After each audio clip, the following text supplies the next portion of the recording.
અને સુરતમાં પહેલી વાર બનાવવાવાળા અમે છે તંદૂરી પરાઠા મક્ખનવાળા. વાહ ભાઈ વાહ.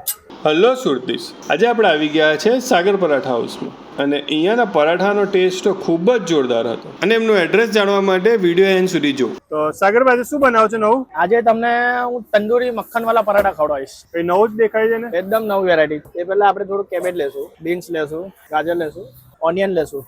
હવે આમાં આપણે એડ કરશું cheese, Amul cheese. Amul cheese? જી, pure Amul cheese.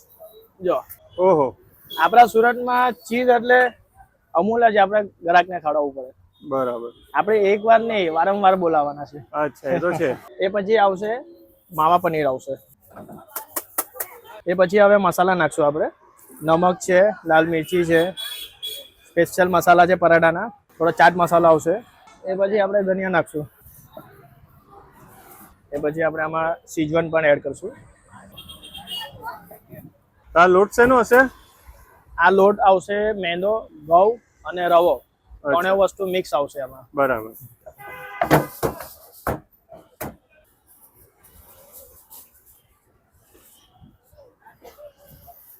Fully loaded? ફૂલ લોડેડ આવશે.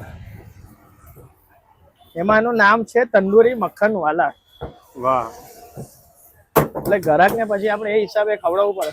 આ આવશે આપણું મક્ખન. ઓહો, આટલી બધી ક્વોન્ટિટીમાં? હા જી.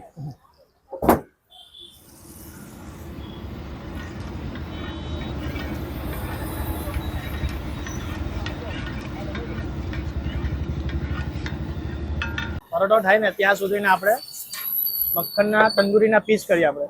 એમાં આવશે ઉપર પનીર. જોઈ લો હવે આપણું જે પેલું સ્ટફિંગ હતું ને થોડું એ અને પનીર. ઓકે. હવે એમાં આપણે નાખીશું ધનિયા અને માયોનીઝ. મેલ્ટ ચીઝ આવશે. માયોનીઝ માયોનીઝ ને ઘરનું મેલ્ટ છે ચીઝ કે? બંને મિક્સ કર્યું છે કોમ્બિનેશન. એટલે ખાવામાં જરાક ચટપટો લાગે.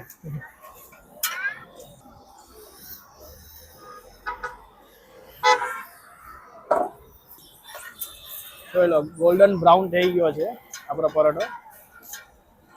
હવે આને થોડું ડીશથી એમ ઢાંકી દેશું.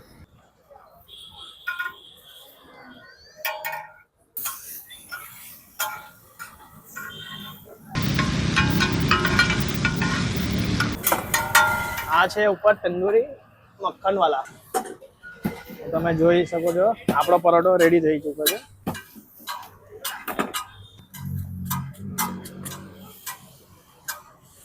એની ઉપર સ્ટફિંગ? સ્ટફિંગ હવે આવશે ચીઝ એના ઉપર. ઓહો હો, પાછું ચીઝ? પાછું ચીઝ. ફૂલ લોડેડ આવશે પરોઠો. ખાવાની મજા આવી જશે. અક્ષયભાઈ આ તમે જોઈ શકો છો આપણો તંદૂરી પરોઠો રેડી થઈ ચૂક્યો છે. અને સુરતમાં પહેલી વાર બનાવવાવાળા અમે છે તંદૂરી પરાઠા મક્ખનવાળા. વાહ ભાઈ વાહ. અને ક્યાં આવવાનું રહેશે? અને આવવાનું રહેશે આપણે પીપલોદ ડુમસ રોડ, હા, લાન્સર આર્મી ગેટ નંબર 1 પાસે. ઓકે. અને ટાઈમિંગ શું રહેશે? ટાઈમિંગ રહેશે સાંજે 5:30 થી રાતને 11:30 વાગ્યા સુધી. ઓહો,